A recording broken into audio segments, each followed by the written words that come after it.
Bir Arifin yaxşı sözü var, dedi, nəfs bütlərin anasıdır. Ana büt evindən, zülmət evindən çıxmalısın. Burada uduzsan, hər yerdə uduzacaqsan. Burada qalib olmalısan ki, hər yerdə fatih ola biləsən. Buranı fəthnələmək sonra heç nə fəth edilməz. Nəfsi qalib olmalısan. Ona görə də Allahu vəliyyullezine amenu yuxricuhum minəz-zulumat ilən-nur. Allah vəlidir, çıxardır hardan? Zülmətdən nura.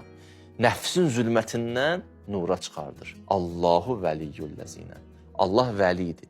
Allahın vəli adının yer üzündə vəli məzhəri kimdir? İnnəmə vəliyyukumullah. Sizin vəliyiniz Allahdır. Sonra nədir? Kimdir? Peyğəmbərdir. Sonra deyir, rükuda zəkat verənlərdir. İmamət həmən o vəlinin məzhəridir. Allah vəlisi insanı zülmətdən çıxardır. Aparar nura. Elə ki, bu nəfsdən qurtuldun, hicrət elədin Allaha tərəf, bu yoxdur və öldü o nəfs, onda nə baş verəcək? Onda daha sənin dilindən çıxan Allah kəlməsindən bir aləm itirir.